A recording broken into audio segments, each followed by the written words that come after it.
早晨，大家好.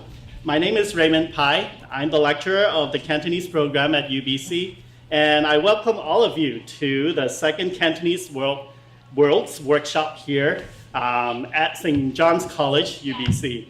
And I would like to acknowledge that at this event, we are gathered today on the traditional, ancestral, and unceded territory of the Musqueam people. Before we begin, I would like to thank the support from the Department of Asian Studies, St. John's College, the Hong Kong Studies Initiative, all the guest speakers, many of whom actually they are from different parts around the world, our fellow staff, faculty, and student volunteers to make this event possible, and apparently to the very last minute. So I apologize for the slight delay. And most importantly, with your honorable presence and support, hopefully the very rich and diverse program with the featured panelists and student presenters today can encourage and inspire you to keep these important conversations on Cantonese culture, language, literature, music, identities, history, etc., going and spark the interest in many more. So actually, we are very lucky to this morning to have our UBC ambassador to be with us, Ms. Wendy Yip, whose husband happens to be our UBC president, Santa Ono, for those of you who don't know, and to say a few words for us. So I'm turning the time over to Wendy. Thank you.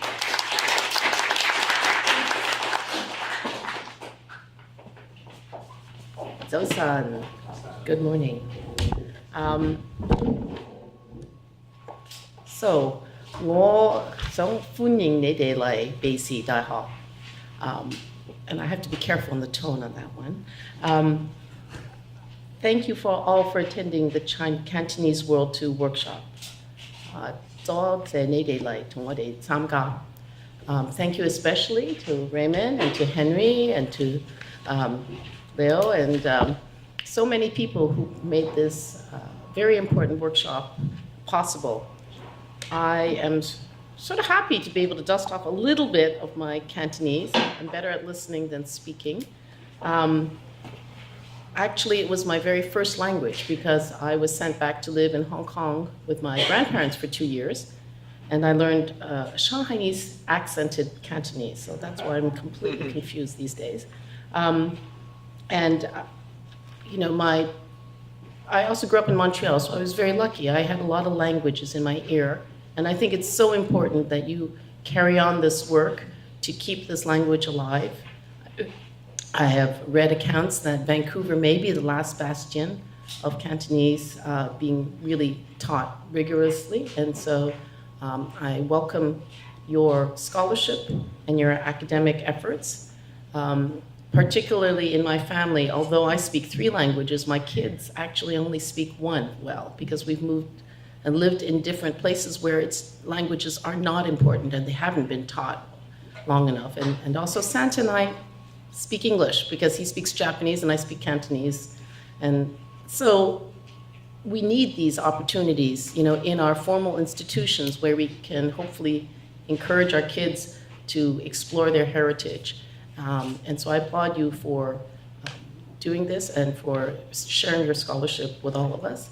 I hope you have a fruitful day today and tomorrow. Thank you for bringing this out to Richmond, bringing it out into the world of Mandarin and saying that actually Cantonese predated Mandarin here. So thank you very much for doing your work.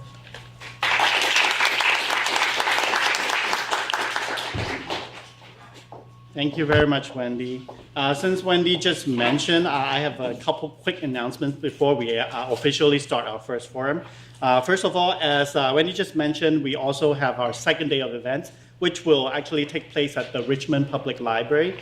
And if any of you are interested in Cantopop, music, lyrics, so we have 2 workshops starting from 9:30 all the way to 4 o'clock tomorrow. So for details of the program for tomorrow, you can refer to our website, which is listed on the program, and also you can ask any of us and also our student volunteers.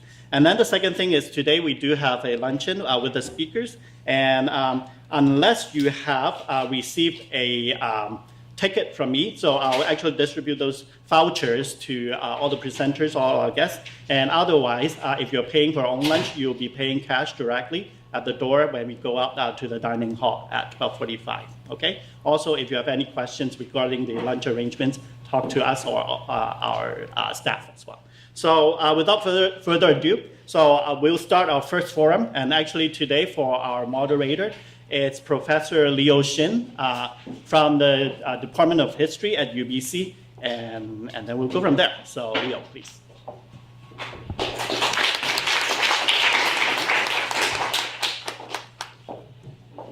Okay. It's wonderful to see so many of you here today. I just want to say thank you to Raymond. Raymond has been much more than what we expected.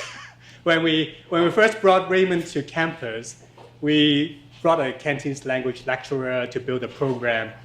And of course, he has done that and much, much more. For those of you who were here in March, he put together a sort of professional looking and sounding Cantonese singing contest. That was simply amazing. And of course, he is now doing the linguistics workshop on Saturday and Sunday. And of course, he put together the Cantonese Worlds workshop. So for building our program and also to coordinating all these events, please join me in thanking him.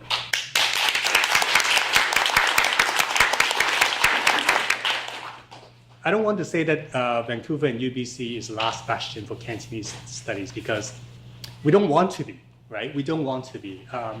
We would like to be an inspiration. We would like to be sowing the seed that it needs to be done, it can be done in a context outside of Hong Kong. And I think we have done a very good job in showcasing what can be done. And of course, this cannot be done without all your support. And so, thank you. So today, and also, of course, I also want to thank, I'm also being a salesman and thank you mode. Thank you for St. John's College, for all the other colleagues in Asian studies as well as in other units on campus who have helped make our Cantonese language studies program and also Hong Kong studies program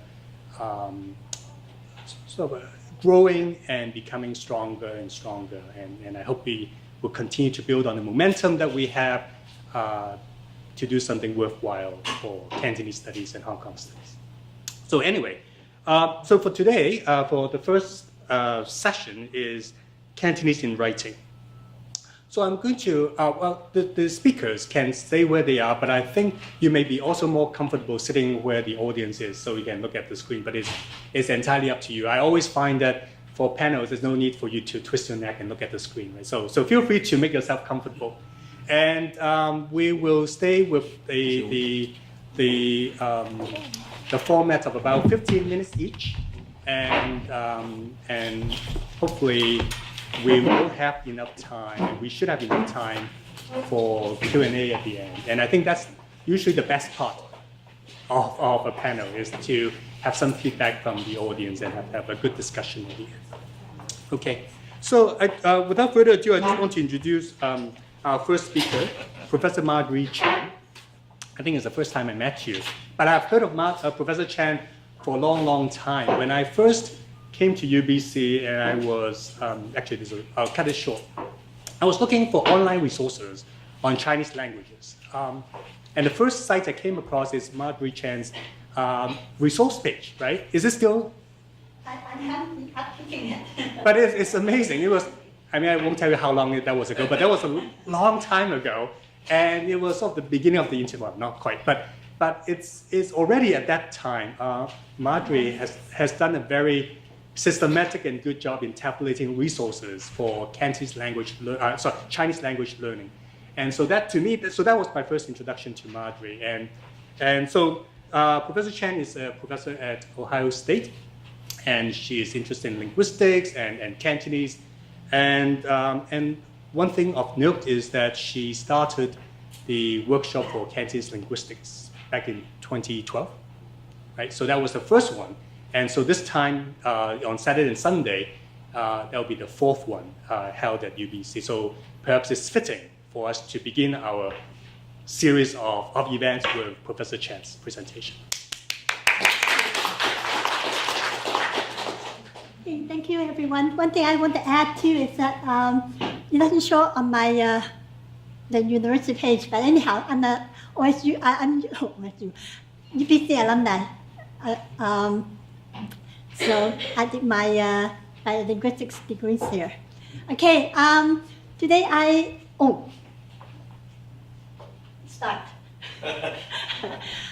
Okay, I am going to talk about vernacular written Cantonese and the early 18th century swords, the Hua Jian Ji. How many of you have heard of the swords? Okay, a few of you. Okay, and I have talked a bit about it on various other occasions, and over time I've obtained various editions. And the most important edition that I obtained is the earliest extant copy. That's the 1713 or 1714, depending on how you calculate. Okay. Now, so let me, and for the interest of time and everything, I do mostly reading. As a regional variety of the Chinese language that had never enjoyed national prominence, Cantonese had the enviable distinction of having had a robust written form, including unique vernacular characters that have existed for at least 300 years. So going from the earliest extant copy, we have the Hua Jian Ji, that's around 1713 to the present, right? And what it is a Cantonese love ballad, okay? And so depending on how you calculate, it's the 52nd year of the Kangxi Emperor. Right? And in the next slide, I'll show you the long ballad from a later edition with the English translation. That's from Peter Herring Tom's 1824 in this bilingual text. So you can see here.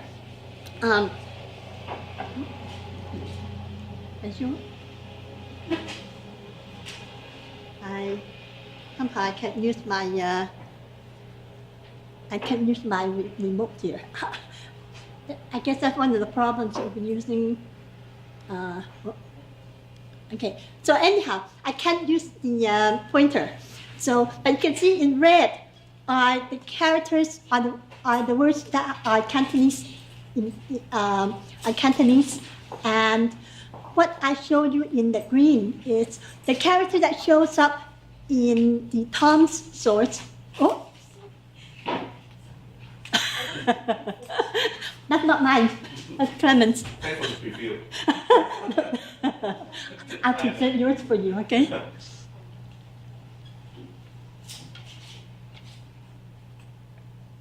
So what I have there essentially is in the green, in the text itself is from Tom's, and when you go back to the 1713 edition, then the character is the one that shows up in the 1713 edition.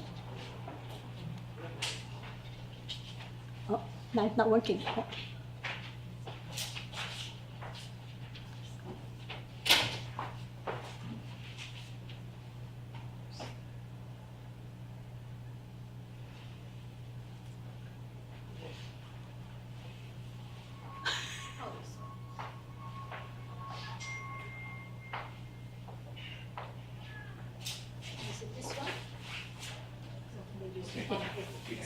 Yeah, but what I couldn't do right now is use the pointer. So you can see there's 1713, the Ha, Hong, Gong are the ones that's the character that shows up in the 1713. So you can see that in different editions, the different characters would show up. Okay, and so this is the bilingual text, and the picture is what I show you. But this is the scene where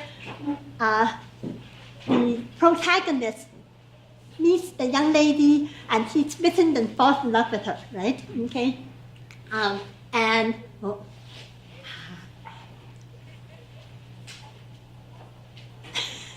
it's not working well. And the reason I use the PDF is usually supposed to be better, and I also have the Chinese characters in, not the Simpson one, so nicer font, but this is not giving me some trouble here. Okay, so introduction. So, thank you. Okay, transmission in writing of folk literature is probably our richest source for early records of a regional variety of language, and this is true for Cantonese as well. So the Huaijianji belongs to the Mushu, Muyushu, the wooden fish, and then you can see the images of the, Moyu. And then it belongs to a genre in which performance texts were published to be chanted and sung in Cantonese. The existence of Muyu, wooden fish, poetry in Cantonese in the Pearl River Delta dates back to at least the late 17th century based on historical and textual sources that mentioned it. So one source I came across is Ching 1996, and perhaps with history background that they'll give you something else from earlier. So basically we know that at least Muyu singing exists from back in the late 17th century, but we don't have the actual extant sources that go back then, okay? And then the 1713 edition of the Huaijianji is of historical linguistic value because it's the earliest extant text, to my knowledge, that provides a valuable glimpse into an earlier stage of the history of the Cantonese dialect. From a literature's perspective, the Huaijianji is also significant in having been translated into various European languages in the 19th century, after others had read Tong's 1824 English translation, and that influenced other scholars, right, including Goethe in the world literature.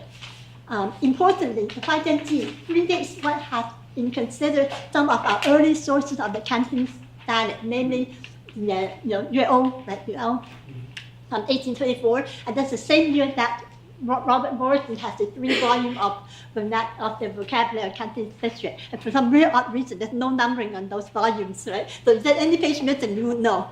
Other works then that follow those publications. And some examples of some words or morphemes that are in the 1713 edition shows up here. So there's some vernacular Cantonese characters, so right, instead of mo, and then mo with lines of 2 strokes, like mat, okay, things like that are already in that 1713 edition. And examples where there's phonetic borrowing, like phonetic loan characters, so hai, dim, dang, etc., etc. Oh, and then one of them is tai, right? So use the shunzi, the ti. And then kui.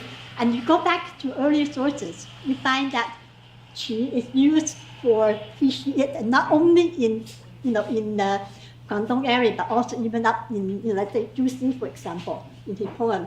So you got some of these things. And then from there, the boring, right?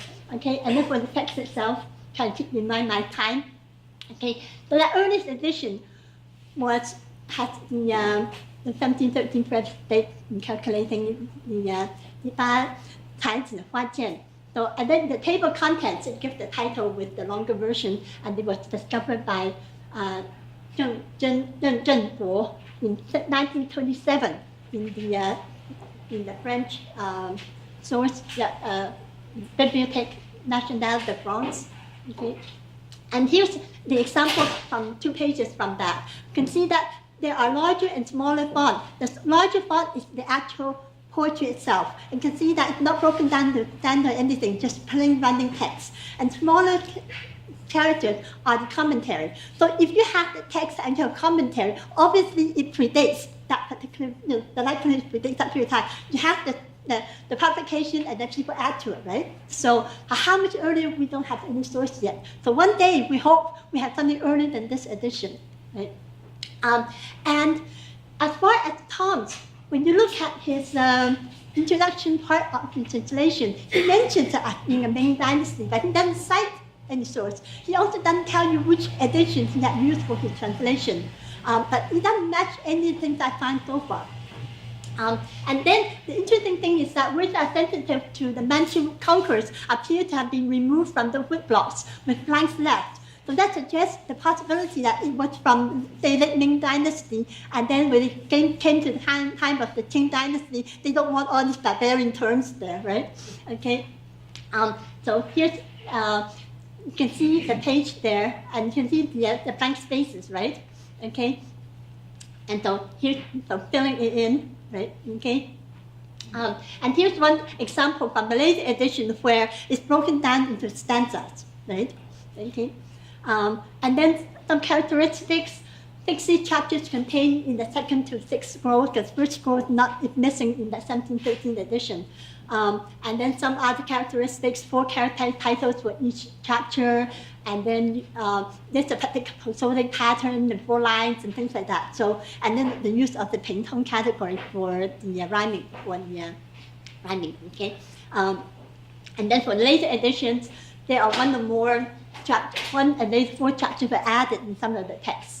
And there's some wording changes as well as the changes in the graph. So for example, that 真子的题 is replaced by the homophone, the one that you normally see, right? And precisely because you had the earlier edition with the 真子的题, then people thought that Tong somehow, he and his typesetters were careless and used the wrong character. But go back to 1713, that is the character, and it's only that character shows up in that edition, right? So the use of the Tai with the 木字旁 it came later, okay? And then other texts, unpunctuated and things like that, and then the later editions. Once you get into the stanza bit for reciting, singing sort of thing, then they remove the commentaries, okay? And then you got some 20th century editions. One is from 1958. That doesn't seem to be as well known. It's a time when the script reform hasn't finalized yet. So there's some characters that are simplified, some are not. But by the time of Shin's 1985, then it's all simplified characters, right? And then 21st century, there's no new edition per se, but they are available online, right? Okay. And then the obscure graphs, then you can see. And I don't think these are added by Unicode yet. I haven't checked, right? So basically, your Tong and things like that have been replaced. And those who know more about characters, like the Go, right, with the simplified. So basically, in mainland China, you could potentially use that, right? Okay. And then in the and then you could have the 1730 edition cases where you have the variants, graphic variants showing up. So the and in terms of changes in tone, right? So basically, it should be right?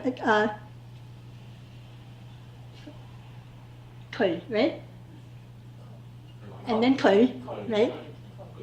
So basically, there's a change in tone. There's also a change in character. Okay. And then, concluding remarks, I'm not doing too badly. Okay, so sources for a linguistic study of the Cantonese dialect from the 18th century is very scarce. And unlike the Ming dialect that has dialectal material dating back to the Ming Dynasty, we know for sure because they are dated from there with the Yidingji, right? Cantonese doesn't have that. And one of my reasons I actually was interested in the Cantonese opera was that I was hoping that there would be scripts for Cantonese opera that would be similar to the Mingji, Chaoju, that has, it goes back to Ming. But no, for Cantonese, as far as I know, most of the scripts are from 1930s onwards, right? On 1920s at the earliest. Okay, and so anyhow, so the Huaijianji then becomes our very important source for going to the earliest stage that we can find for vernacular Cantonese, both in terms of the graphs that were used and in terms of the grammar, some of the syntax sort of thing, and so not just anything else, a mixture of more vernacular and then some more literary kind of style all mixed in there. And okay, so and then I want to thank colleagues and people over the years.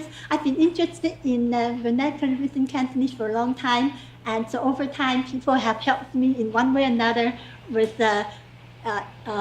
sources and things like that. So I want to thank all those people, and then a couple of references, and done. Okay, so I'm 1 minute early. Thank you.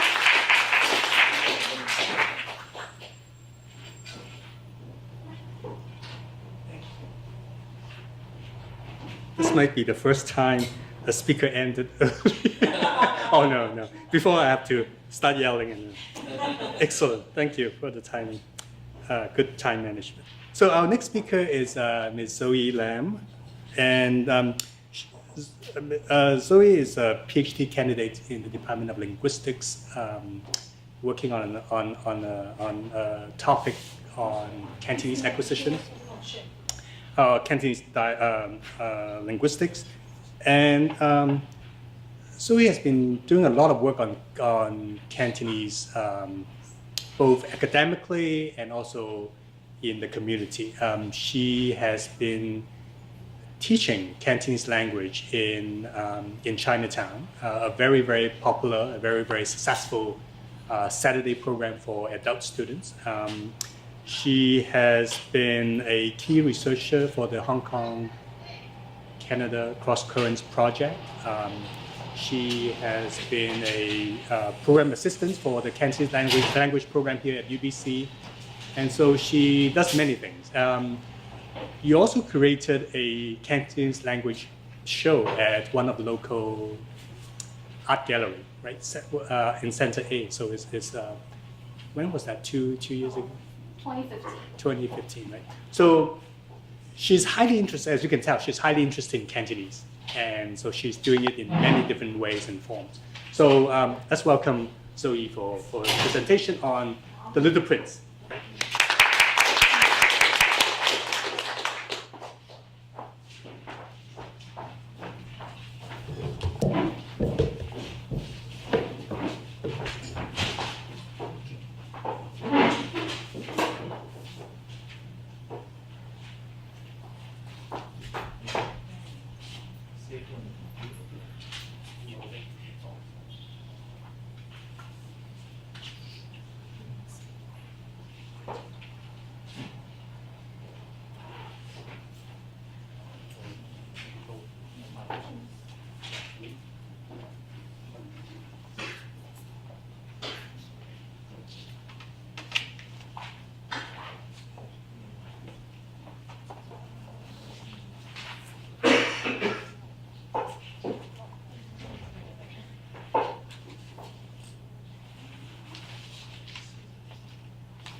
So I'll just go out from the left here. So good morning, everyone. I'm very happy to have the opportunity to share the fruits of a project that I have been working on with my friend for 6 years. So this project is to translate a famous book called The Little Prince into Cantonese, and it's written Cantonese as how it's spoken. So the big question that I'm asking in this project is it possible to have written translated literature in Cantonese? So the title of my talk is When the Little Prince Speaks Cantonese. So I'll approach this question with the what, the how, and the why. So I'll start with the what. So how many of you have read the book The Little Prince, maybe in English or French? So it's one of my favorite books, and it was first published in 1943, and it's originally written in French. And it is the most translated book in the world, excluding religious works. So later in this panel, we'll hear from Clement, who will talk about translation of the Bible. But excluding religious works, The Little Prince is the most translated book in the world. And as of April 2017, there are already 357 translations. And there are collectors all over the world. They may not understand all the 357 languages, but they just love collecting it, and I'm one of them. And the most famous collector is this gentleman in the picture. And I think he has all the 350-ish books, and he has like more than one book for several languages, so he has a lot of them. But I don't have that many books. I only have 96. So I started this hobby in 2002 when I went to study Italian in Italy. So I wanted to read something in Italian, and I wanted to read something that I can understand because I've already read the book, so I understand the general story. So that was how the collection started. And then later I learned Spanish, so I collected the Spanish version. And then whenever I travel, I would buy a version of The Little Prince in the local language. So now in my collection, 79 languages are represented. So this is just part of it.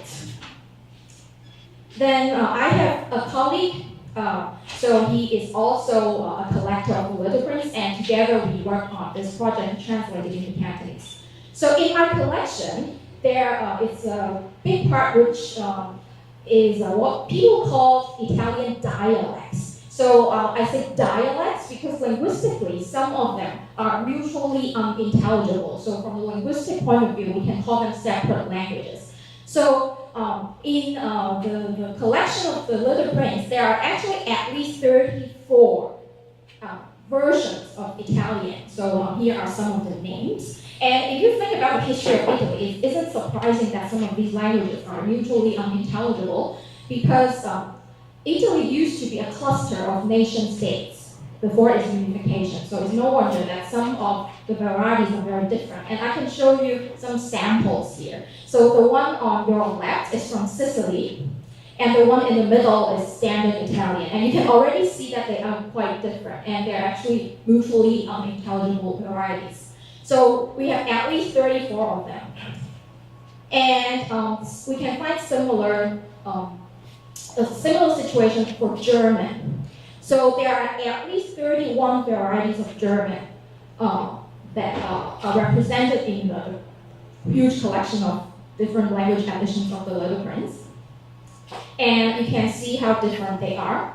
So the one on your left is Bavarian, so it's spoken in Munich. And then the other two varieties are spoken in Switzerland. So you can see they're quite different.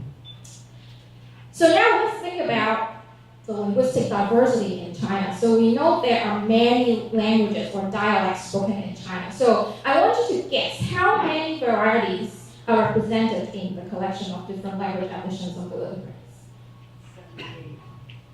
So you can shout from your seats.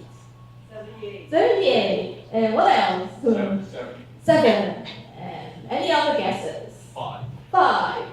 So the answer is 2. So there is one for standard Chinese, and that includes both traditional and simplified. Because traditional and simplified are just different written scripts, but it's not a different variety of language. So, and we also have Hakka. So that's all we get. So as a Cantonese speaker who collects different editions, I'm quite disappointed that there wasn't a Cantonese edition.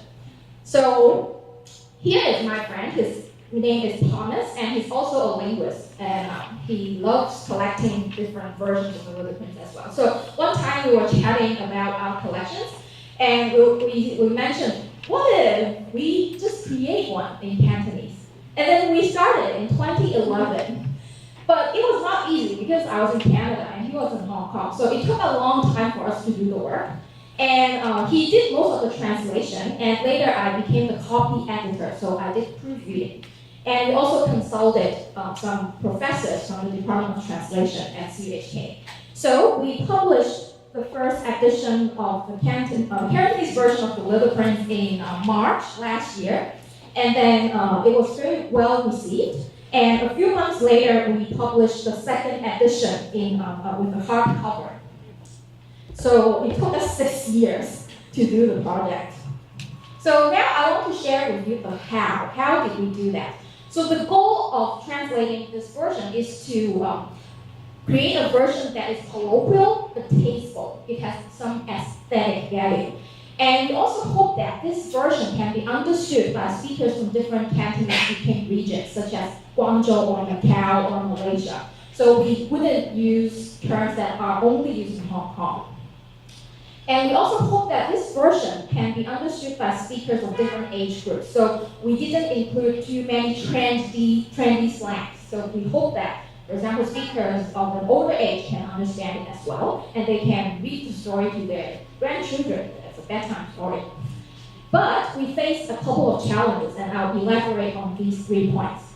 First, how many sentence final particles should we use? So this is a technical term, sentence final particles. So it's there are little words at the end of an utterance to reflect the attitude of the speaker towards that proposition. So it's like Canadian A, like nice weather A. So that A is also a sentence final particle. In Cantonese, we have lots of them.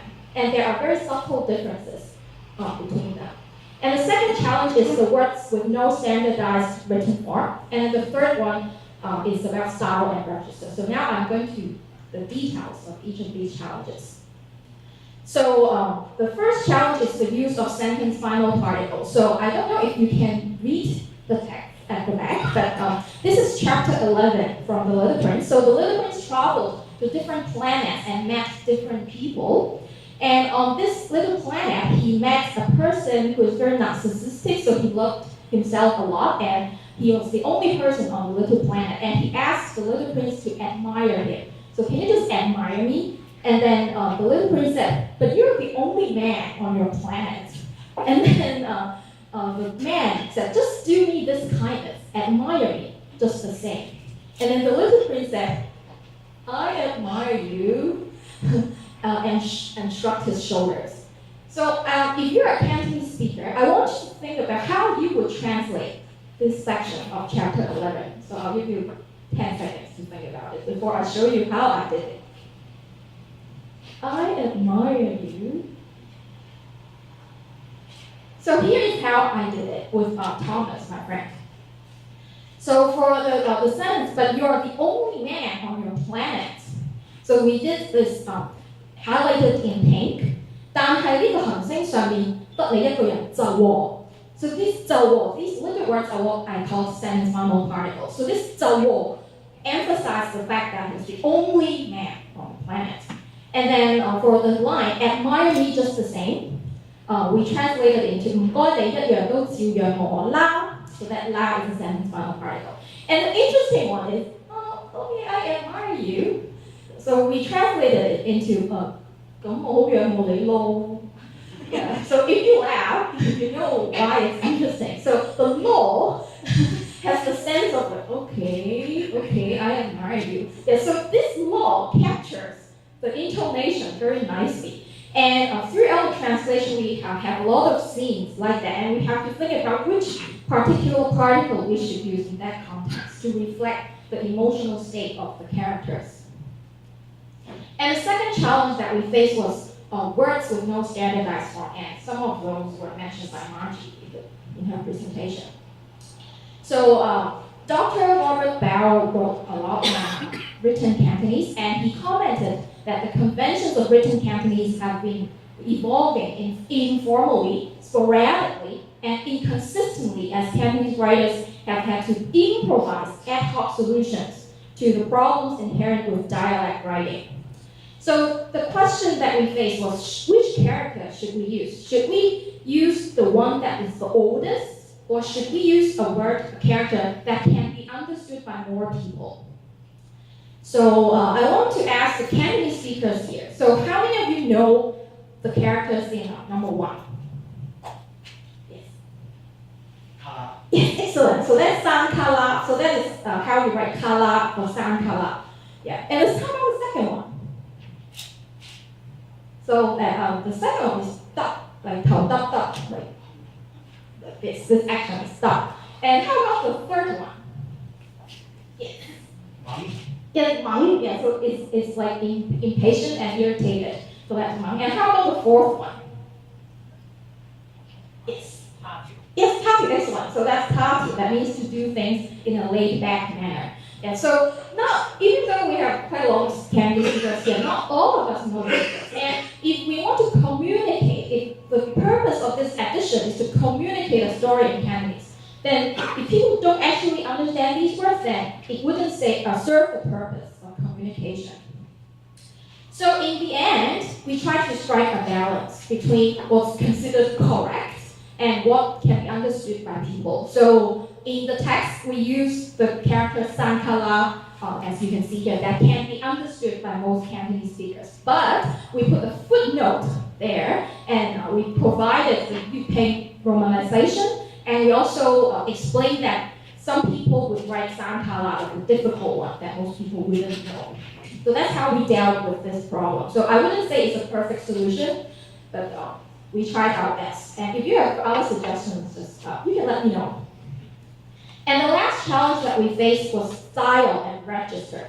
So one of the very famous quotes of this book is, one sees clearly only with the heart. What is essential is invisible to the eye. So we translated this based on the French version, but French and English are quite similar in terms of the grammatical structure.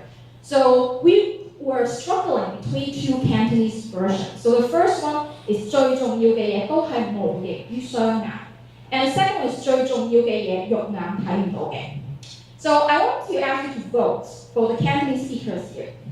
So I will explain the difference between version 1 and 2 if you do not speak Cantonese. So the first version has a similar grammatical structure as French. So I highlighted the words that correspond. And the second version is more colloquial. It's more like how people would speak in a daily context. So I want to ask a raise of hands. So for the Cantonese speakers here, who would prefer version 1? Okay, and who would prefer version 2? Yeah, so more of you prefer version 2. So we were struggling actually. And so we actually posted this question on social media and asked for feedback from our Cantonese speaking friends. And just like you, they preferred version 2 because it's more like what they would say. But version 1 is more similar to standard Chinese. So actually in the end, we adopted version 1 because we wanted to be faithful to the original text. And we wanted it to be like a little bit more graceful. Yeah, so it was a difficult decision, actually. And here is another example. So the little prince traveled to different planets. Every time he finished his visit at a planet, he would say, these adults are so bizarre. And then in the second planet, he said, the adults are so bizarre. And then at the third planet, he said, the adults are quite extraordinary. So every time it's a little bit more strength. So these adults are so bizarre. So to translate that in the Cantonese, we wanted to think what would a child say in Cantonese. So we translated into 好鬼奇怪 for the first planet. And for the second planet, we translated into 好鬼奇怪. And for the third one, we translated into 超級無敵勁奇怪 for emphasis. So we wanted to capture that sentiment, and we also wanted to think whether a child would say something like that. So these are not perfect translations, but yeah, we have tried our best. And if you have more suggestions, you can talk to me later. Yeah. So there is a fine line between direct transcription of spoken Cantonese. So this is a conversation on social media. I don't know if you can read it, but it was a debate between transcribing spoken Cantonese directly and beautify spoken Cantonese if you have it in the written form. So there's a fine line. And some people would think that when you write Cantonese, it should be different from standard Chinese. So it's better to be as different as possible. But some people would think that you should make it tasteful. So it's always hard to strike a balance between these. So the reception of the edition, so we got a lot of positive feedback, we are thankful, and we hope it can contribute to translated literature in Cantonese. But there are also negative voices. So there are people who think if you let children read this kind of books, it will contaminate their written Chinese, written standard Chinese.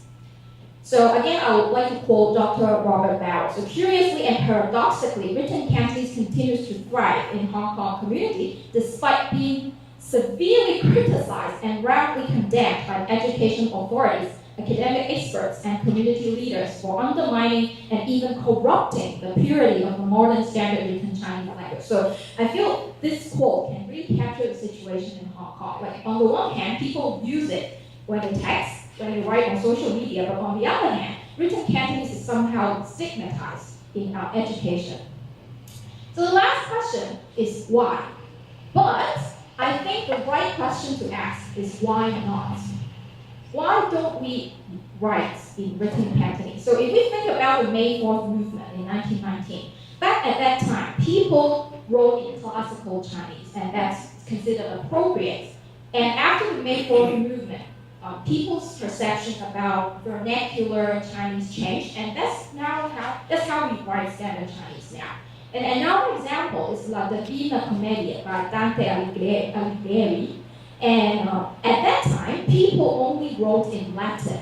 It's considered appropriate, elegant, and if you're educated, you should write in Latin at that time. And when it was first published in written Italian, it didn't have a positive reception. But now, this book is so important in Italian literature and is widely read by audiences of different backgrounds.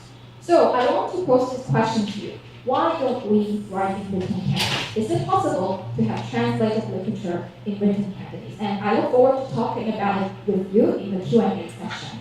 So I would like to thank Thomas, who translated the book, and I would like to encourage you to visit our website. So thank you very much.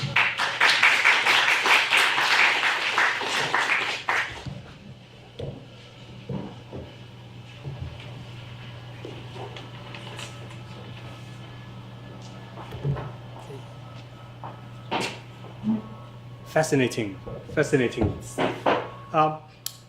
Our third speaker is Dr. Clement Tong. Clement he wears many hats, too many hats in some way. He's a professional translator. He's a faculty member in the Carey Theological Seminary. I was just looking, why is it so difficult to capture what Clement does? Is because, just think about his degree. He has a PhD degree in religious studies at UBC. He has multiple master's degree in history, in pharmacology, and in theology. So you can see that I'm a bit confused. But Clement has been very interested in translation, especially in the context of translation of Bibles, 19th century Hong Kong. He has also written a master's thesis on 1960s Hong Kong. And more importantly, perhaps even for the context of UBC, is in the coming fall, we're offering a new course on history of Cantonese Worlds, and Clement is the one who is going to be teaching the course. So with that, let me turn the table to Clement. Thanks, Leo, for introduction. Thank you, everyone, and thanks, Christine, in advance. If the PowerPoint doesn't move, you have to slide down. When Robert Morrison went to China in 1807, the first thing he wrote, one of the first things he wrote back to his mission society is, well, I find that the Chinese I understood was different. Right now, right here, not many people speak the court dialect. The court dialect means Mandarin by that standard back then. He said many people speak the local dialect, the Cantonese dialect, and most of the women just wouldn't be able to read the characters. So as a missionary, his purpose is to translate or to communicate to these people in Cantonese. So for the Western missionaries, the Protestant missionaries going to China, the purpose from the beginning is different. It's not about writing good Chinese or very good literature. It's about communication.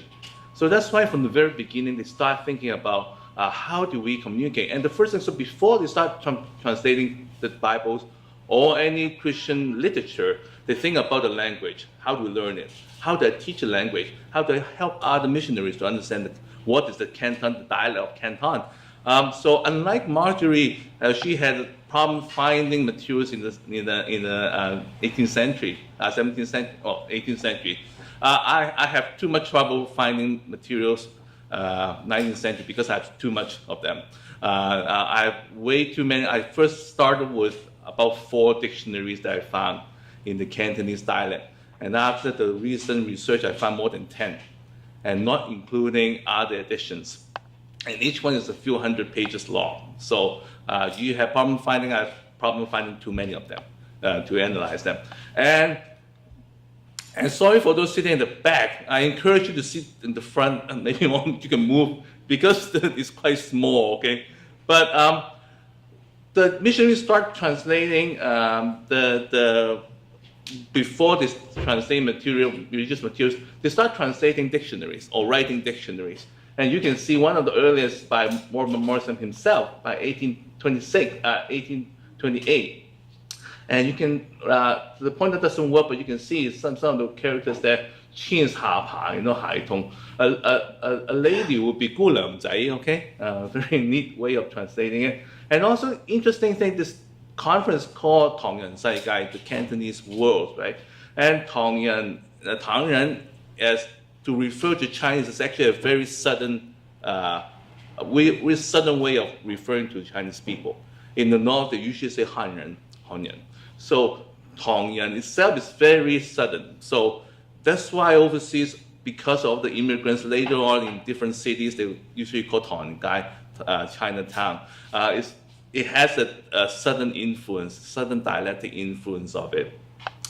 And we also find a lot of different information about the evolution and transformation of how the missionaries use the words. Even Christianity, nowadays we separate Catholicism and Protestants with different words, 天主教, 基督教, 天主教, 基督教. But back then, even in Morrison's day, he didn't even have a term for Protestant Christianity. So when he defined Christianity, he used the term used for Catholicism. And you can see it down there. But you also see a lot of religious terminologies in the works, which is very understandable, because later on they will use these materials to teach people Cantonese English. So they want to put in as much religious terms as possible. Now this is one, and the one by Elijah Bryman. Bryman is the first Protestant missionaries from the States.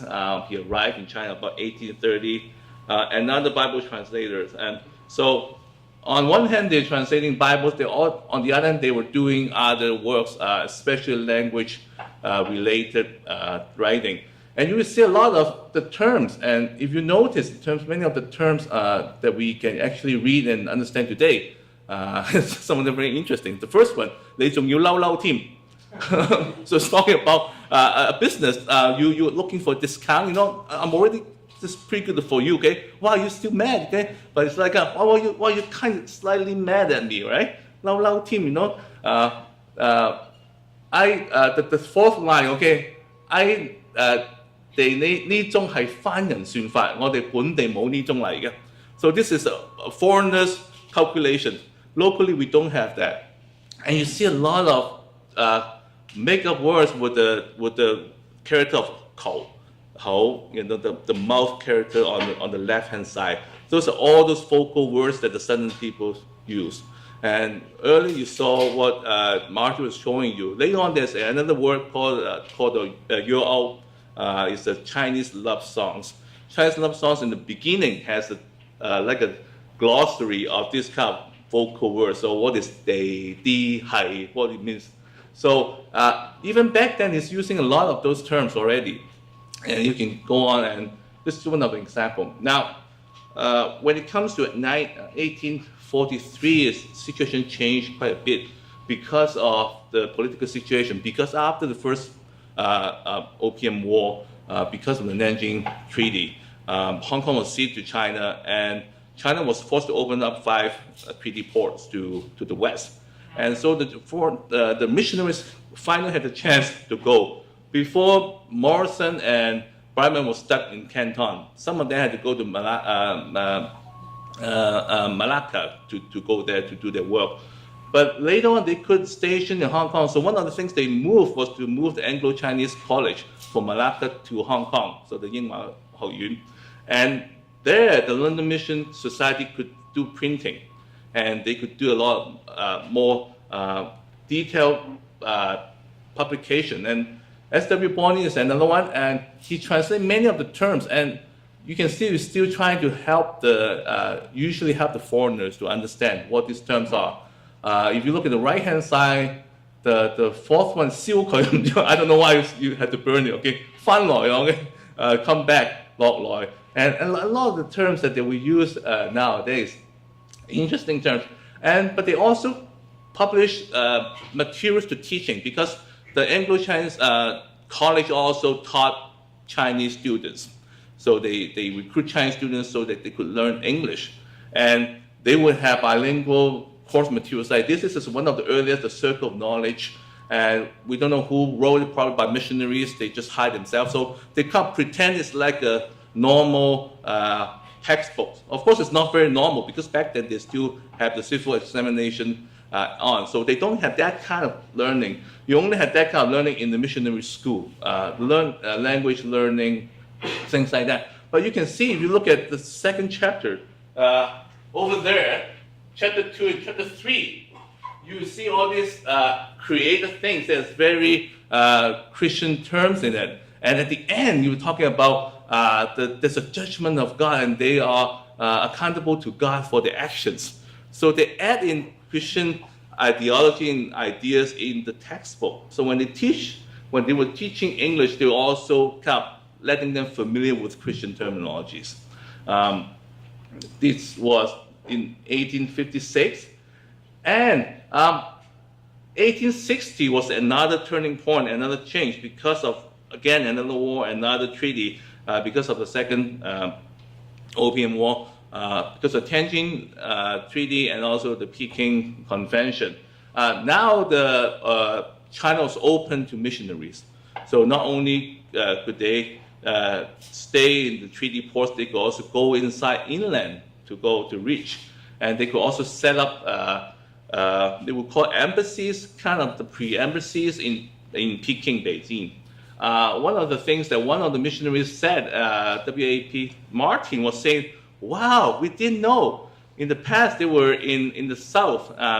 Now they went into China, they find that, oh, there's so many people speaking Mandarin.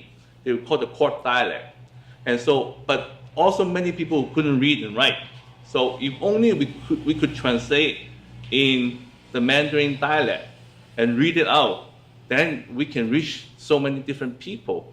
And that's really the start of this vernacular movement, as Zoe was talking about. The 1919 New Literature movement was the official one, the start of the Chinese going to Baihua. But missionaries started about half a century ago because of that, the purpose of reaching to different people. For those in the south, they have more experience doing that because by learning and teaching Cantonese, they've always been working with the diglossia. So, but at the past, they always used the classical Chinese to translate the Bible. So the treaty after 1860, many of the missionaries would jump on the wagon to try to translate in the Mandarin, and some of the Cantonese styles becomes more sophisticated. John Eitel's dictionary, you find it very detailed with examples, and this is obviously for an English reader to want to understand the Cantonese dialect better. And since I only have 4 minutes, I better hurry. And then the other one is James Diboll. James Diboll is very eloquent with Cantonese. He wrote a lot of books about it. And again, he was talking about Americans. They would call Fa Keiyan, because of the flag. There's so many different stars on the stars and bangles, right? So they call it the really colorful flag. So they call it Fa Keiyan, and they call themselves Tong. Again, a very sudden way of saying it. And then again, if you look down, they're talking about religious, talking about the difference between Buddhism and Christianity. So asking about, is there a church, and who are the Protestant or Catholic? So they finally had some kind of distinction in 1888, well, probably earlier, but they're trying to distinguish it. And more, they also start to translate Chinese in the vernacular languages. That movement really started after the Second Opium War. They will usually call it 土白, 头白 means is 土话 is so it's a kind of dialectic but vernacular. So on one hand, so they have about 4 土白, so 4 dialectic languages of Bibles written in Chinese. So it's 福州话 is 广东话 is 苏州话, so 几个. And also they have, of course, the main one is the Mandarin one, which is what we call, later they call 国语 one, the Baihua Chinese. Bible. So the proper one, the first one was translated in 1872. So it was still about close to 50 years before 1919. So they had a lot of experience doing that. Translating Bible is one thing. They also translate lots of, we would call it novels. This one is a famous novel by John Burn's The Pilgrim's Progress. Translated in Cantonese, they have graphics in there. Of course, the graphics is not Western, okay? The graphics are very Chinese looking. Translated by Reverend George Percy. And they will use very interesting terms. 幾年間往往有啲惡人, you know. I can't even word that, the next word. 埋路邊, I don't know what that word is. I'll probably have to ask Zoe, okay? But then you have to see all these Cantonese characters in that. And they usually use just like the Ming Ching novels. They will read to the people. So they translate exactly the way they want to be heard and pronounced. So they will read it to the people. Another one is another work by Burns, The Holy War, by Miss Young, Yung Xianmei. She's actually the founder of the Peidao Women's College in Guangzhou. Another missionary, thank you. So translate another one of these novels so that not only the Bible they could read, but they could also read to the people who are interested in Christian stories. And again, another picture, very Chinese looking as well. And also the rules, there's stories to tell your children, like a Sunday school materials that you can use, and also translate into Cantonese. Nowadays they don't call it, okay? Say it that way. So my little son, you know, 你睇到天上嘅熱頭, okay? So sometimes when you read it, you have a taste of how the Cantonese was used and sound back then, how the words were. If you know Cantonese, whether you're Cantonese or you study the language, it's a very interesting, it's a wealth of materials in there. If you feel like it, let me know afterwards. I can kill your summer with these materials, okay? I'll give you 2, and there'll be 1,200 pages, okay, that you can go through. And also at the end, well, this is a bit later, okay? This is after this is during the Republican era. They will also have textbooks.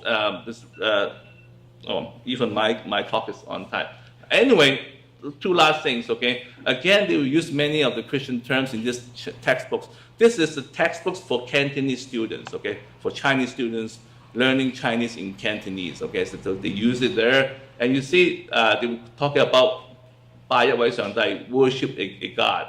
And then you also, and the first one on the right, also, I'm a deacon in the church. So even then, they would put in all this Christianity terminologies in the text. So very interesting in the 19th century how they, because of the need, they start doing Cantonese language. And I can tell you, mission is not the only thing they had in mind. I'm quite sure they were really interested in Cantonese too. Because if you see some of these works, they're very substantial, they're very in-depth. I encourage you to study, and hopefully you can see there's a long history of Cantonese writing all the way back, and there's lots of people spending a lot of time thinking about how to write, how to present this beautiful language. Thank you.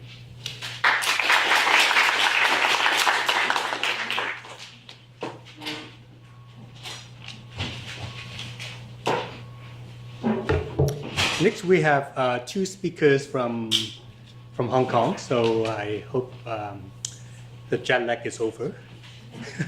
So Professor Stephen Matthews is from the University of Hong Kong and Department of Linguistics, is that the department? And his specialty, research specialty, is the typology of Chinese, the grammar of Chinese dialects, particularly Cantonese, Teozhou, and Minnan dialects. He is a co-director of the Childhood Bilingualism Research Center, and perhaps more relevant, he's a violinist, perhaps more, with the Hong Kong Chamber Orchestra. The presentation, this coming presentation is jointly presented by Professor Matthews and Professor Virginia Yip. Professor Yip is from the University of, from the Chinese University of Hong Kong, the Department of Linguistics and Modern Languages. I hope I get the name right. She was the former chairperson of that department, and she has been a director or co-director for a number of research centers, and she has been on the editorial board for many distinguished journals. Her research interest is in bilingualism. Here we go. Bilingualism, bilingual acquisition, Cantonese, Qiuzhou and language, and Chinese grammar, comparative Chinese grammar. A very important honor that she has received is being elected to the Hong Kong Academy of the Humanities in 2017. I think the Academy is a relatively new one, but it is a very distinguished organization or distinguished academy in Hong Kong. So with that, let me just mention one more thing, is that Professor Matthews and Professor Yip have authored a Cantonese language textbook, and which has been a standard reference text for teaching Cantonese. So with that, we'll invite you.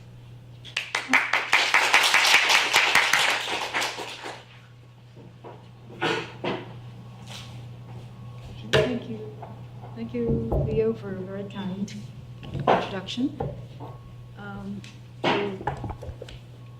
Greetings from the Chinese University of Hong Kong and University of Hong Kong. It's a pleasure and honor to be here, participating in this wonderful Cantonese Worlds workshop.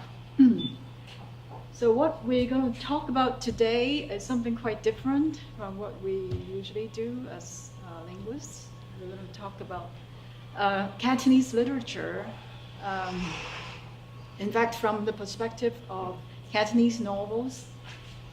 So we are going to focus on one particular author. His name is Shin, and this is the book he wrote back in 2012. Guess what the title is? 男人唔可以窮. We were wondering how we should translate this title. So Steve came up with this English title. A man cannot afford to be poor. Okay, so as a way of introduction, I'd like to show you a short clip. So I might need some help showing that video. So a newspaper in Hong Kong, Apple Daily, 蘋果日報, did a series of interviews with Steve, and this is one of them. So what they did was arrange a meeting between Steve and Shin, and then have them talk to each other. So I want you to pay attention to what Shin thinks of himself. Actually, he doesn't think of himself as a novelist. Yes.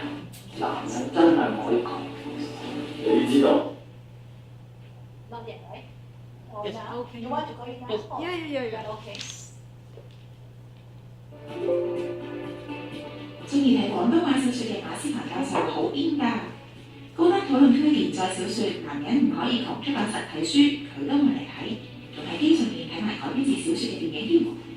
是但嗰本就好精索咧，就人物咧就一字係有好多分光，又好多就好精粹，就設計就入邊可以睇到嘅。好似神秘嘅小説作者薛可正，對於教授佢自己嘅書名喜出望外。我覺得唔係個作家，你本身已經有一啲普通嘅市民或者咁嘅讀者睇都好開心。但係佢有個好咧，就係會睇嘅書，因為係一個係真係我嘅一個人。不過教授睇書嗰陣，有時時都會遇到唔明嘅潮語。寫錄就會 large Vernacular，咁咧就會聽到就係講大件事啊，好大鑊啊，有啲粗口喺裏邊，中間近代嘅香港地識得欣賞所謂廣東話文學嘅人唔多，時學正曾經去書展觀察大家對佢啲書嘅反應。周圍睇裝埋啲人睇我啲書，其實嗰啲廣東話都唔係廣東話嘅書，冚埋擺翻好。但啲嘢會買嘅，都係中意嘅。教授仲話有位德國籍嘅同事睇廣東話書，竟然俾人歧視喎。咁有一次咧，我一同事就坐地鐵，我坐去睇呢本書人周記，唔知俾人話咁係冇啦，呢啲仲有呢位做文學嘅，對我嚟講咧就粵語絕對可以寫嘅。學校從來都唔鼓勵我哋寫廣東話，但其實廣東話嘅文化源遠流長。即係唐朝都有嘅，有好多詩係有廣東話嘅字嘅。例如張進酒嘅張字，好多字要翻本會聽好多。邊個仲敢話廣東話難得大雅之堂咧？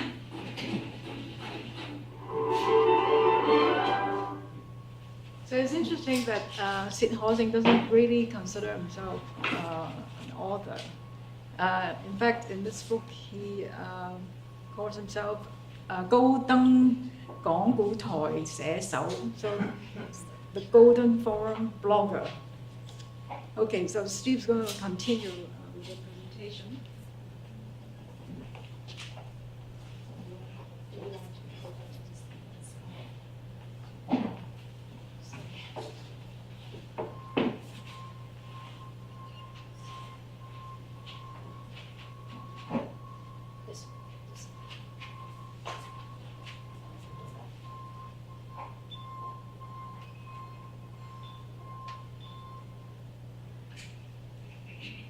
So this was how it was presented in the Penguo Apple Daily.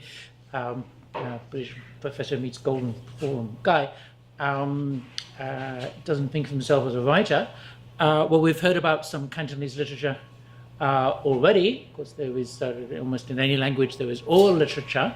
There's poetry that are perhaps interesting for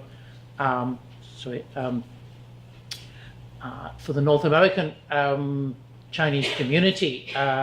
These called rhymes, or something like folk poetry written by immigrants to the San Francisco area, collected in his book by Marlon Hom, also linguistically quite an interesting source, opera scripts, as Marjorie mentioned. So there's no doubt we have literature in Cantonese, but do we have novels in Cantonese? We're not quite yet. Do we have novels in Cantonese? Well, I've thought about that for a while. We have those books that my colleague was reading on the underground just now, and being told off for reading it in the MTR. So what was that? Well, there was the term 代中小說, pocket novels, right? And I looked up this term, and one of the references I found was this 當年的代中小說. So there's a record that was a comment on Facebook. The idea was, okay, there was a period way back when we had pocket novels in Cantonese, right? And it seems to be a bit nostalgic about that. And there were lots of them. I have a big collection of them, which, as Virginia pointed out, dates me to the late 1980s. And the best known of these pocket novels are the Sulam and Zhaoge by so-called Fun, so they haven't given his real name, that is relevant, and they derive from a radio drama. Some of them became made into films. So are they your novels? Well, they are in this diary format. So what happens on Monday, what happens on Sunday. Here's what happens one day. Just a little excerpt that Don Snow analysed in his excellent book about written Cantonese. First thing Don points out is that in these writers' prose, 36% of the vocabulary is distinctively Cantonese. that is similar to what it is if you transcribe spoken Cantonese. So whatever these texts are very close to writing as you speak. Okay. Another implication, of course, 36% is sufficient. Well, not of course, but various experiments have found that this is sufficient to seriously impede intelligibility for non-Cantonese speakers. So whenever I'm told, oh, Chinese dialects share the same written language, I bring out these books and say, really? And it's grammatically, it's very Cantonese, so lam zheng o sai gang, the vocabulary in the grammar. Lap seng is very much features of spoken Yue. Another interesting thing about this little piece is that in a sense, it's describing something serious, right? The guy has had a car crash and he's in hospital for a month, and his wife is so worried that she comes to visit him dressed in black or dressed in white, as if she thought he wasn't going to make it, right?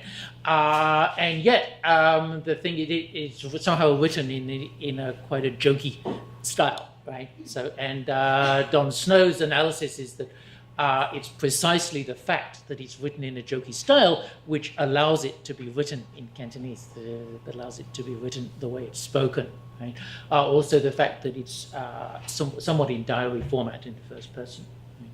Right? Yet, as we saw, which stigmatized, you're not allowed to read it on the MTR because its status of this kind of writing is so low, and in linguistics we have the diglossia situation with coexistence of a high language, in this complicated case of diglossia, but in written forms, we have modern standard Chinese as the high language, Cantonese being a low status language.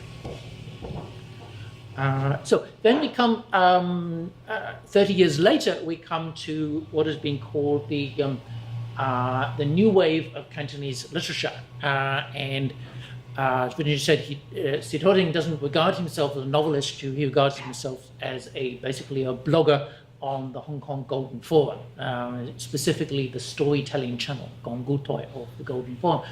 And there's a bunch of these novels. I started with this one, another Sri but it's very uninteresting. It's Tao Lang Fan, refrying old rice. Why? It's very unoriginal, so I gave up on that.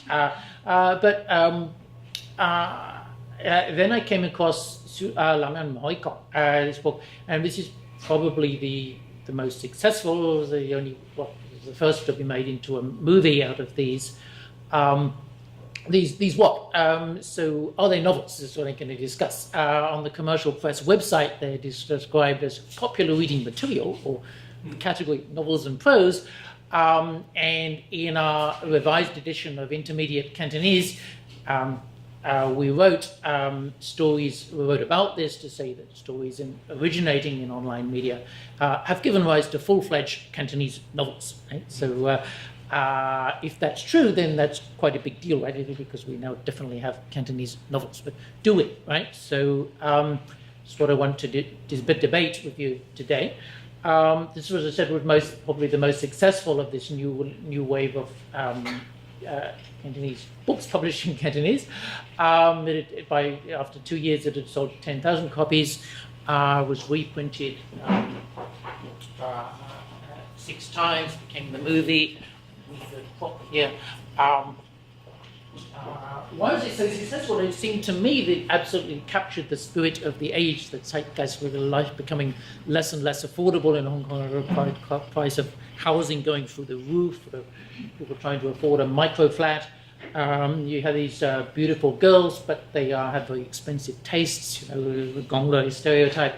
And the latest version of the book is shaped like a credit card. I have a signed copy, and he signed it on the back where you would sign your credit card.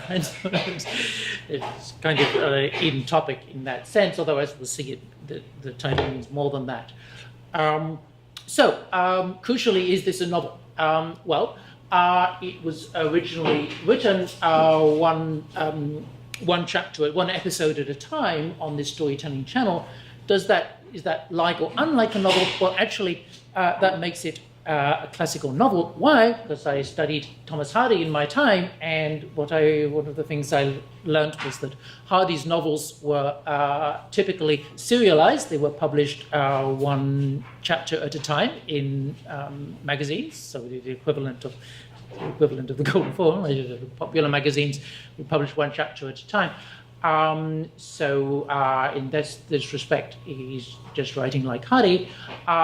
He says that it's quite closely based actually on his own experience, and he says that here, real life story of my coming of age, if you like. And again, if you look at the first one or two novels of Hardy, it's crystal clear that the lead character is himself, right? It's very typical that one's first novel is at least one's first novel, if not most of one's novels, are based on one's own experience, right? So these are all typical of novels as defined by Hardy or Dickens, for example. It has a sense of drama, so why did I like this one rather than the others? Well, it has a sort of dramatic opening. The hero loses his job and loses his girlfriend all pretty much in the same day in chapter 1, and you want to go on and follow up, read what happens.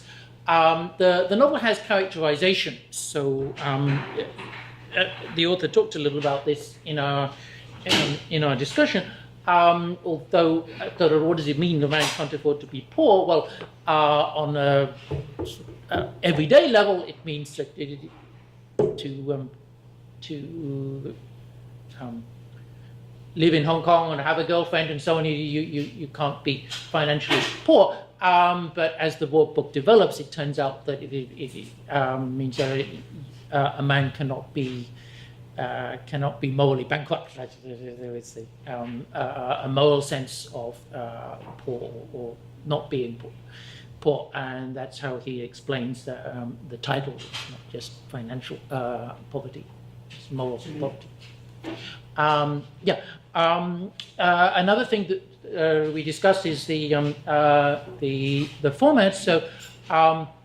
This is basically a first-person narrative, which makes it like the diaries in a way, but it doesn't have the format of a diary. It has the format of a novel in chapters. And it sort of alternates between this first-person narrative format and this format where Amar says this is like a drama script. Okay. I asked him, well, are you writing a novel? And yes, he is. And he said, oh, but it won't be in Cantonese. And of course, I was very disappointed. How come?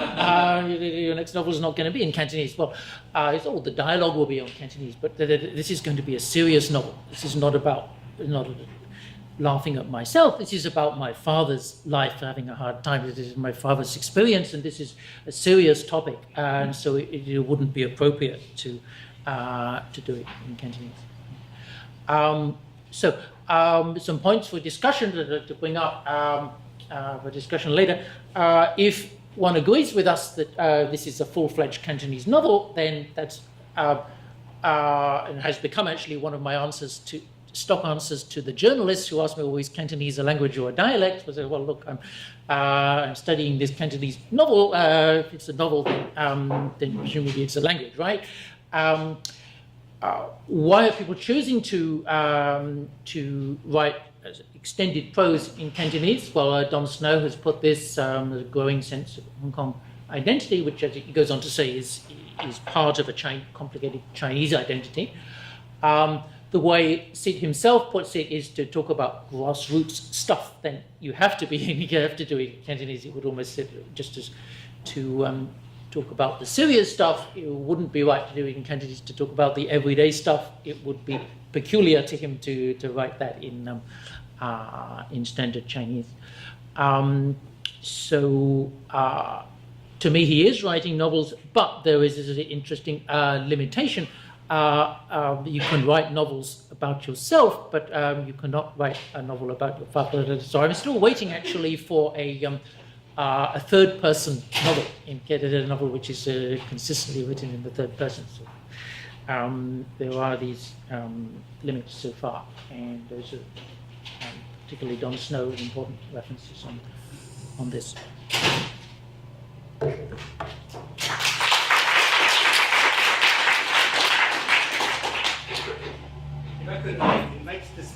come to sit at the table, and then the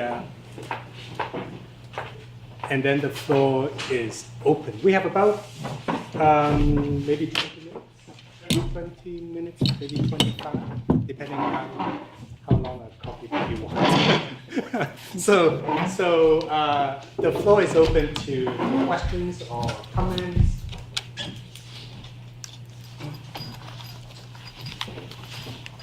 I guess I'll start. I think since almost anybody in the panel, but a couple of things I've noticed, I'm looking at this in terms of, Matt and I were talking about sort of the text, and when we give Cantonese versions of, we try text that were difficult to Cantonese, and we know that it has two versions. On our website, we want the two versions, standard characters, colloquial characters. But then you start to, when you designate, it seems to be not that easy after all, right? Something, let's say, hateful, we consider that standard or high register vernacular. And so I wonder if somebody could comment on that. I mean, this sort of, how does this collide with the idea of register and genre both? Say, sort of, Stephen, you're talking about literature. Is there a high register vernacular or low register vernacular? It's one of the issues that has to do with whether you consider this a full-fledged code or not, right? And there's a couple questions, but maybe just to get started, I wonder if anybody has comments on that. Maybe a slightly trivial comment, but to me, the true Cantonese novel is one which is written the way it's the way language is spoken. Now, there are because there's a lot of literature which is mixed, which sort of seems to me to shift between standard Cantonese and Cantonese characteristics, and to me that's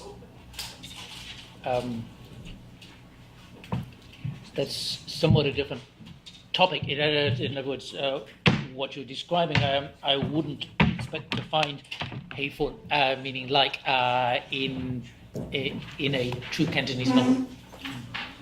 Sort of a follow-up question. I was really interested in Zoe, you were talking about that one sentence you pulled your social media trends on which one, and the one was more like they would say it, the other one was a little bit more refined. And that kind of goes with what Dan was saying. Is there, what's the difference there? I mean, if you're truly seeking to write the way that people speak, why then are you prompted to elevate it a little bit sometimes and not keep it the way that we speak?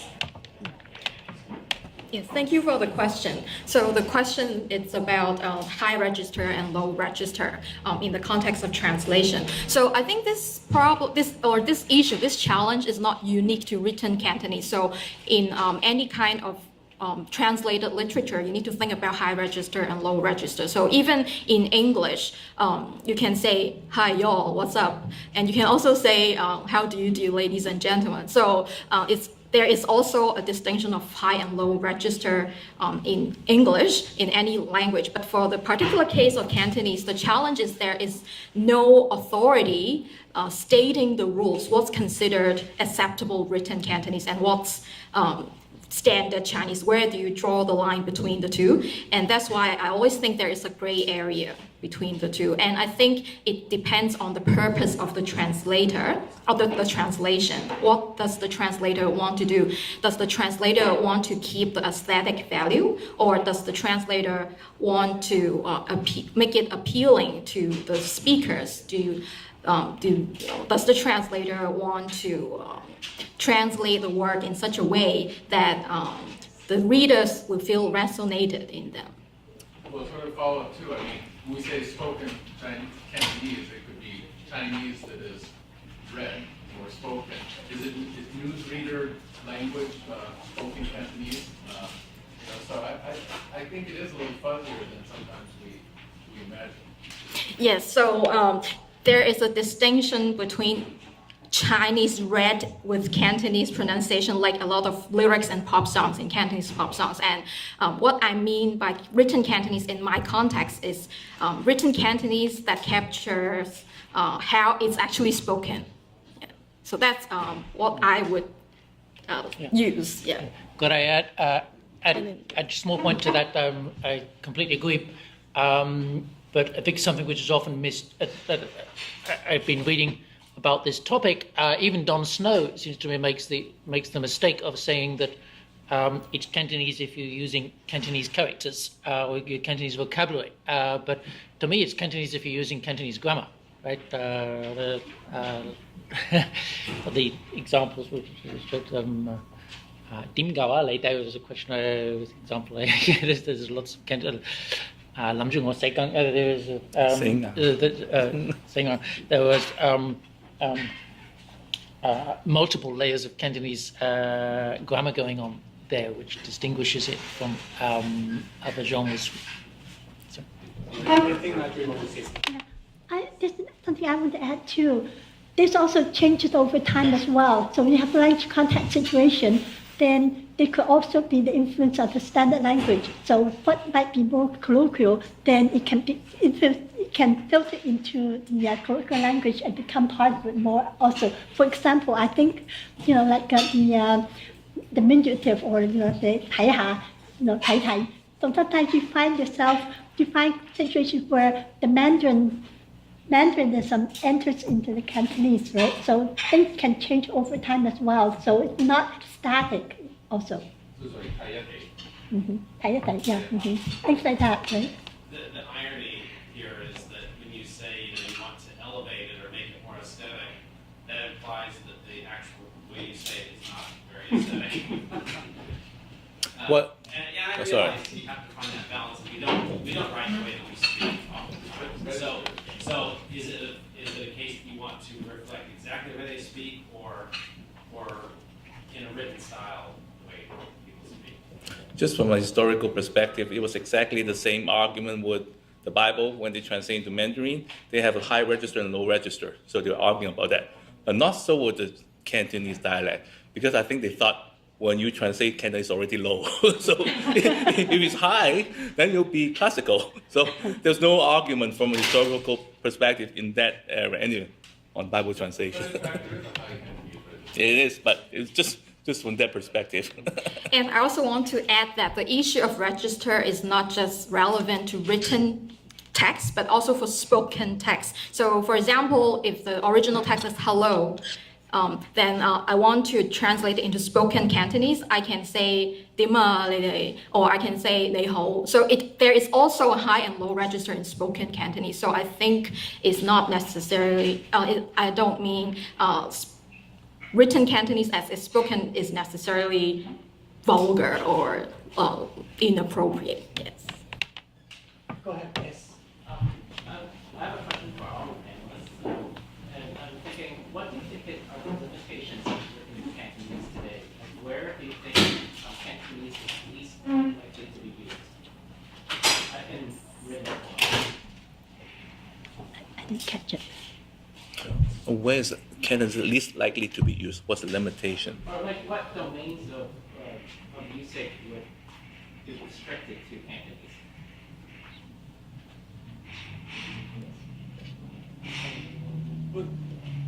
Perhaps you have to rephrase. For example, textbooks or any kind of manual or training or educational text. I haven't seen in Cantonese.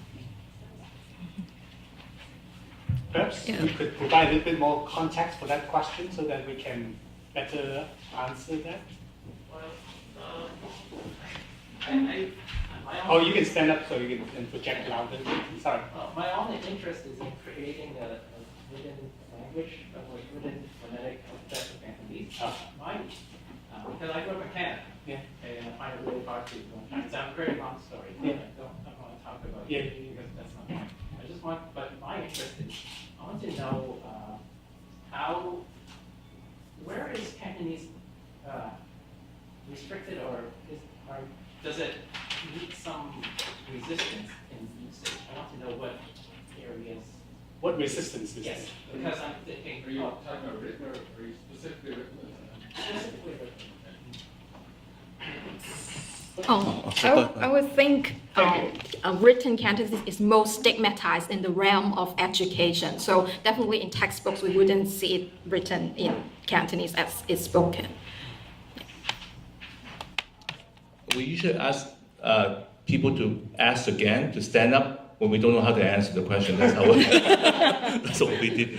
Well, I think that's what Stephen and Zoe were saying is certainly true. But also because we have to remember that Cantonese speakers can also read, because it's a diglossia, right?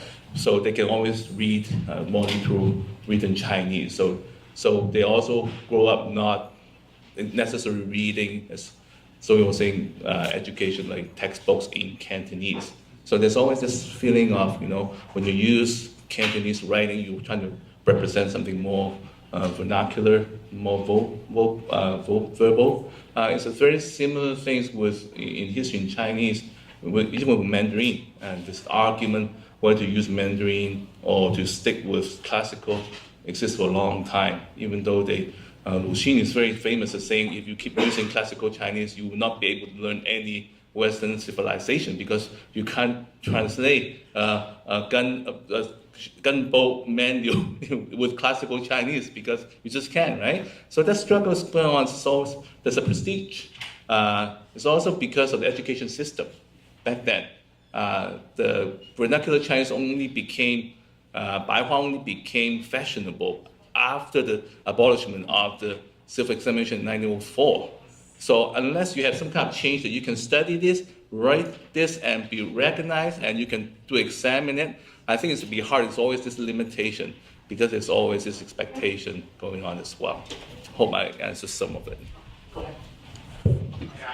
Thank you very much for a very interesting panel. I myself have no experience with Cantonese or the issues you're talking about, but I'm a PhD student here at UBC in the Department of Studies, and my own study is on the vernacularization process in Korea in the late 19th and early 20th century. And so very much of what you had to say resonated with me, and I have a general question to the panel. I see it's interesting because as I think about this process as it occurred in Korea, where Koreans were trying to move away from classical Chinese in written documents, in education, and these sorts of, some of the very same issues you're talking about were very important issues at that time as well.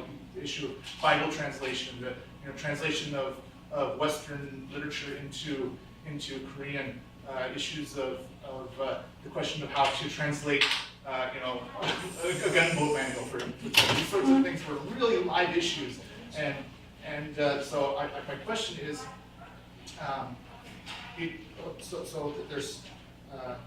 there's Western literature, Pilgrim's Progress. You mentioned that.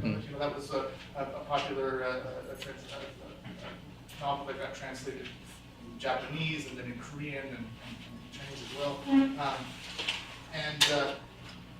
I think you see the efforts in Korea. It seems to be reflected similarly in China and particularly dealing with Cantonese. This question of first you have these Westerners, primarily missionaries, coming in, translating the Bible, translating other Western literature, and that has creating dictionaries, for example, as well. You start to create a kind of apparatus, a linguistic apparatus for dealing with Cantonese, and yet it never really progresses beyond that. And I'm thinking about a similar situation in Korea where you have the same kind of thing. You have missionaries coming in, they're translating Western works, they're translating the Bible, they're... Get to the questions. Yes, and so, but the big shift is in education.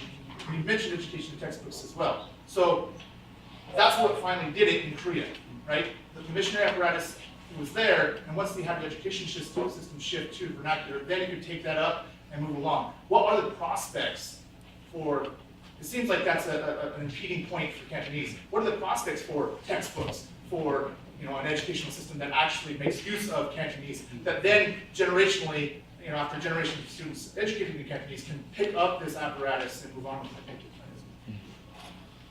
I could point to at least one initiative in that direction, and that's the online Cantonese dictionary called a Yudin or words.hk. The website is simply words.hk.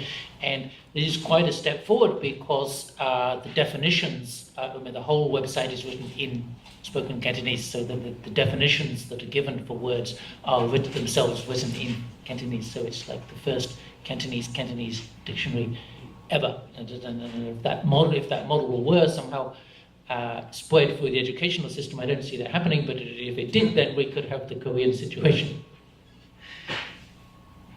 So it's power related, political power, so that will be difficult to change unless there's a willingness in the governments to go that direction. But it looks like it wants to go the other direction more nowadays, right? So it's hard to see in Hong Kong personally. I think it's rather the other side, saying that, oh, this is a dialect, Cantonese dialect, keep it over things, stay away from the education. Education, we're going to use proper Chinese, so. And for the future of written Cantonese, I think if we really need to move forward, we need to have a set of standardized characters, because now we talk about big data. So if you create a corpus of written Cantonese online, you'll see that people use different characters for the same words, like D. Some people write the English letter D, but some people would write the mouth character radical with dick. So it's very hard to teach a machine. It's very hard to make an algorithm that will be useful for machine translation, because now a lot of learners are using online translators. So if we really want to use computational linguistics to contribute to Cantonese learning, then in the long run, I think it's necessary to have standardized characters.